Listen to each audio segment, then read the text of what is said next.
Hello, everyone, and welcome to today's edition of Arkansas Alive. I'm Happy Caldwell, and I'm so glad you've joined us for this week's teaching on God's covenant promise of protection and security. You don't want to miss this. It's going to bless you. So, stay tuned.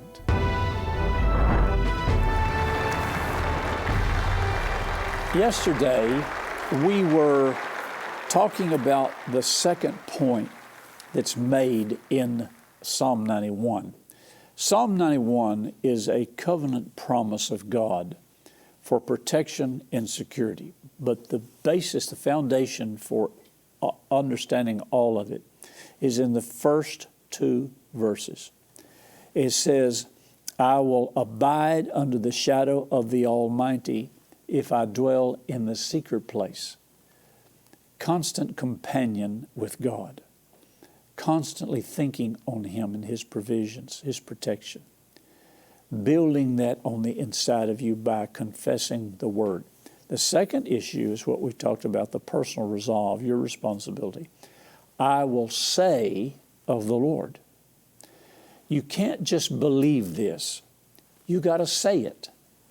This is tantamount in the things of God. And I relayed to you Mark 11:23 and 24, where Jesus told His disciples, whosoever shall say to the mountain, be thou removed, be thou cast in the sea, not doubt in his heart, but believe those things which He saith, the things that you say. You've got to believe that what you say lines up with what God says. He that believes and says is going to have whatever He says. So this is your personal resolve. I will say of the Lord. You have to say this. You can't just think it or believe it. You have to say it. He is my refuge and my fortress, my God. In Him will I trust. God is my refuge and my fortress. Now, I say this. I've committed it to memory. I say this every day. When I get up, the first thing that I say, the Lord is my refuge and my fortress, my God. In Him will I trust. He is my truth, my shield and my buckler. And I go down through the whole psalm.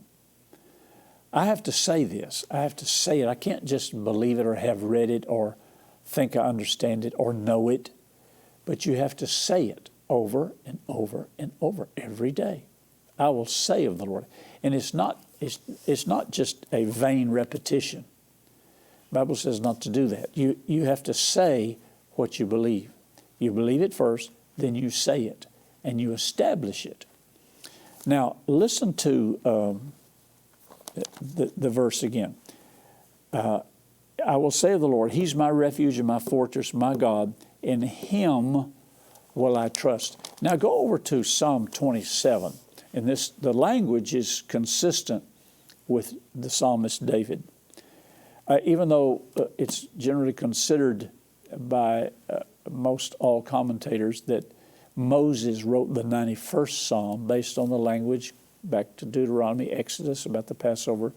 We'll talk about that. But David put it in his collection of Psalms. Psalm 27, verse 1, the Lord is my light and my salvation. Whom shall I fear?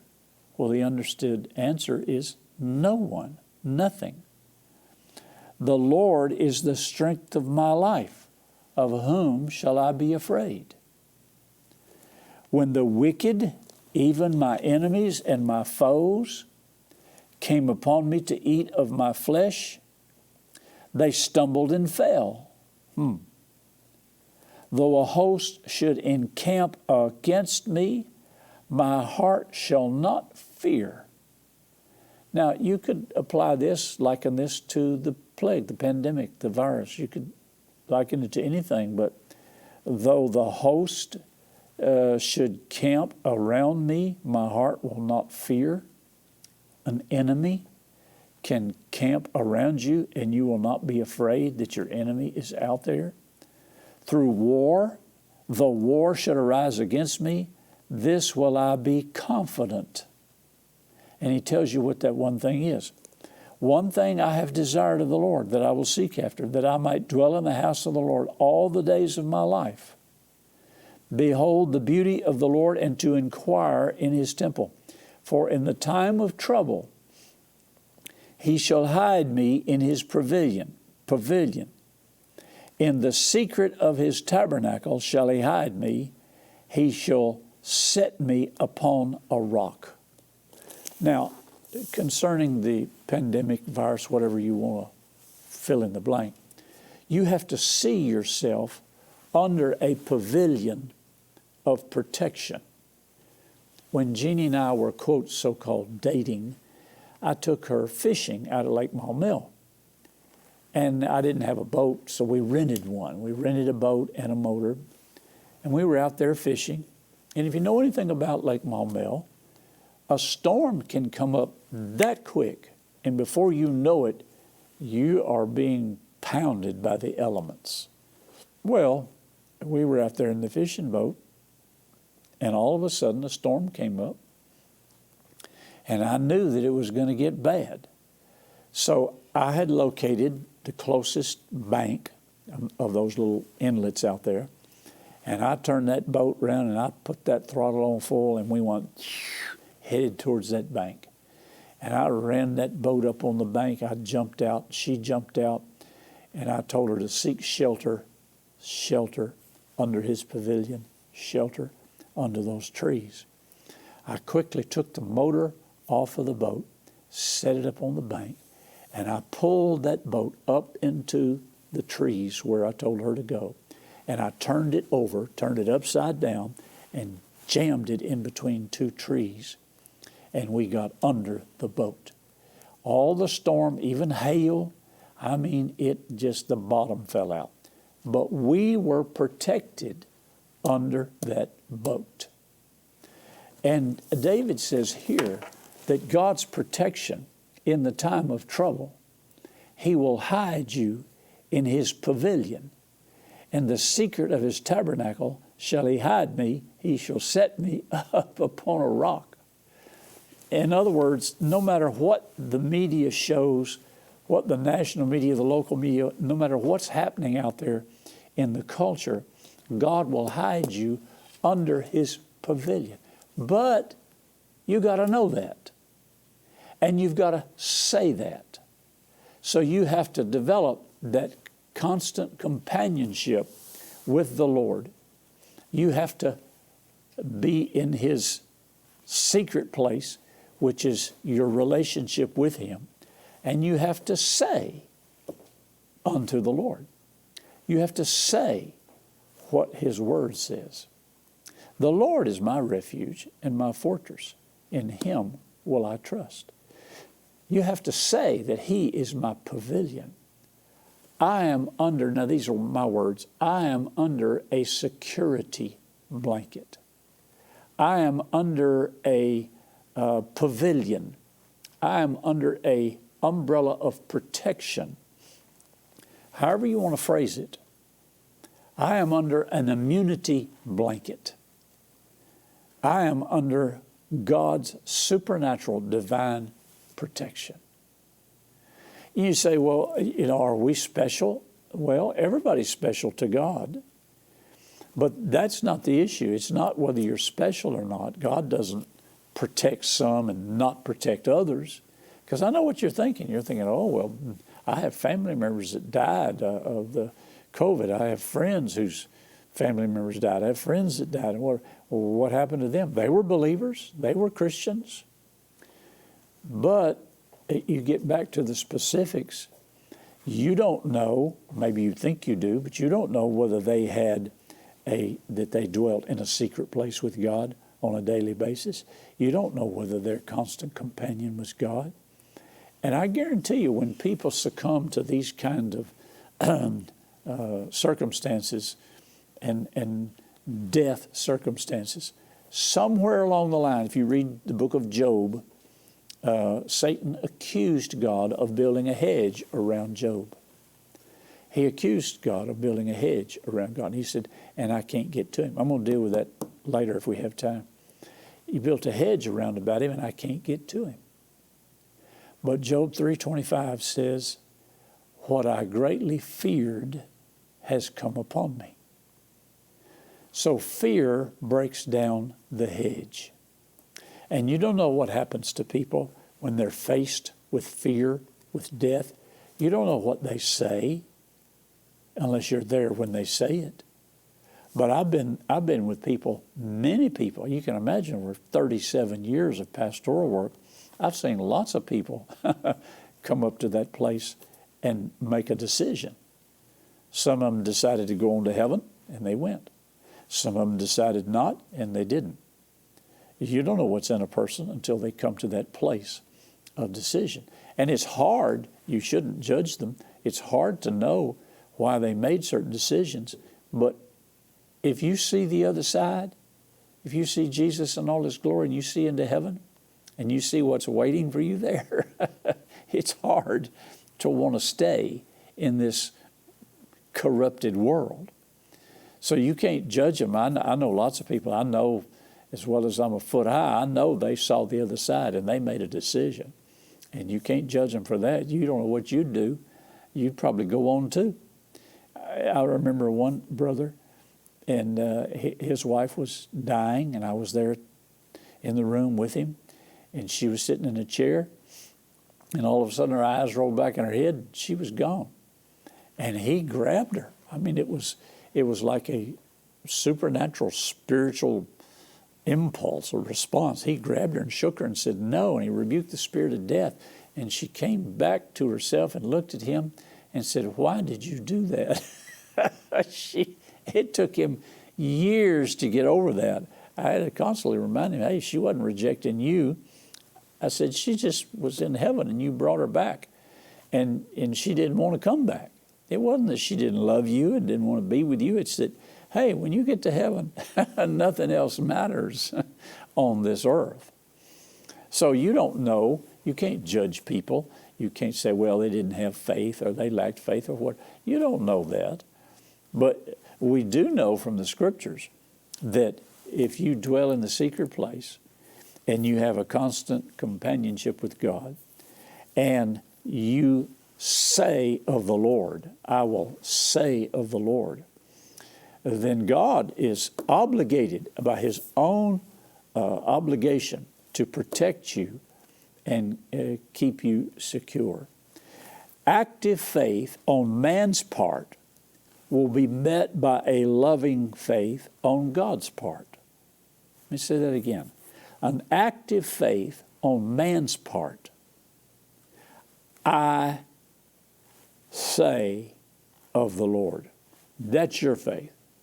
I will say of the Lord, He's my refuge and my fortress, and He's my God, and Him will I trust. That's your part. An active faith on your part will be met by a loving faith on God's part. God will extend His protection, His cover, over any man who places himself under God's protection. That's it. God will extend His cover, His protection, over anybody who places himself under God's protection. Okay. I will say of the Lord, He's my refuge, He's my fortress. Then the next verse in Psalm 91 is what I call number 3. And it's verse 3. Surely He shall deliver me from the snare of the Fowler and from the noisome pestilence.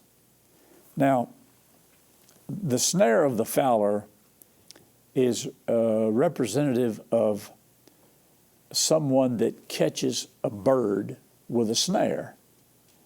And in many primitive or pre-modern world societies, they would catch birds in a snare. And you could liken that today to Satan. He is our arch enemy. And you could, apply this to that analogy. Satan is out to snare. I have some scriptures we're going to read. God will deliver you from the snare of the fowler. So the fowler is the hunter. He's the extension of capture and captivity. Let's go over to Ephesians, and let's read Ephesians chapter 6. And let's read verse 11. Ephesians 6:11. Put on the whole armor of God, that you may be able to stand against the wiles, the schemes, the plots, the plans of the devil. You could insert there the snares of the devil. A snare is something that catches you. It's understood that if you sin, if you disobey, if you commit sin, if you get off into areas, unforgiveness, judgmental, you open yourself up to the snare of the devil. And over in Timothy it talks about that he can take you captive at his will. He can take you captive at his will because you've gotten out from underneath the protection of God. Brother Hagin used to give us this example. He said he never was sick much in his life. But he was in a hotel sitting on the side of his bed one day. He was in a meeting preaching, and he'd come back to the hotel room to rest, and he was getting ready to lay down, but he said he just didn't feel right, didn't feel good. And he said, that's very unusual. He said, I always feel good. And he said, so I asked the Lord, okay, Lord, what's the problem here? Why am I having these feelings of sickness and disease and whatever? Why don't I feel right? And the Lord spoke to him, and he said, because you took a step out of love, you got out from underneath my protection. Whoa. He told him, he said, if you'll repent and judge yourself, that ill feeling will leave. And so he did. He repented and judged himself, and he said, sure enough, I got feeling better instantly, immediately. And the Lord told him, he said, you took a step out of love. You got out from underneath my protection. And so the enemy was able to come against you.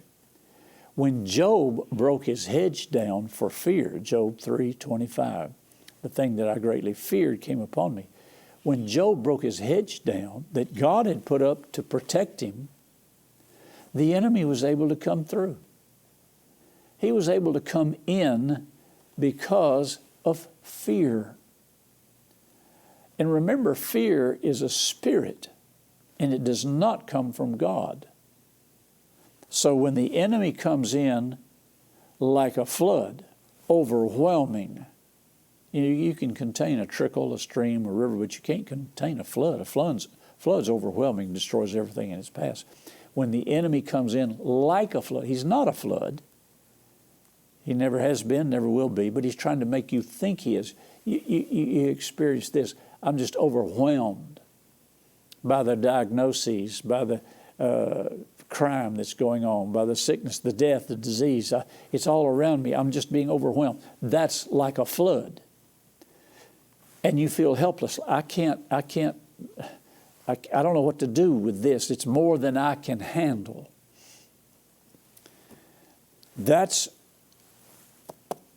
the plot and the plan of the enemy, the scheme, the wiles to overwhelm you, bog you down with trouble so that you do not know how to stand against it. And you come out from under your covering, out from under God's protection and security. Surely He will deliver you. He's my fortress, my God. In Him will I trust. Psalm 27, verses 1 through 6. Surely He will deliver you from the noisome, from the snare of the fowler, and from the noisome pestilence. Now, we read Ephesians 6:11. It says, put on the whole armor of God, that you stand against the wiles of the devil, the schemes, the plots, the plans. Now you go to 2 Corinthians chapter 2 and verse 11. 2 Corinthians chapter 2 and verse 11. Lest Satan should get an advantage of us, for we are not ignorant of his devices. Now, his devices, his wiles, are schemes, plots, plans to wear you down, to feed you disinformation.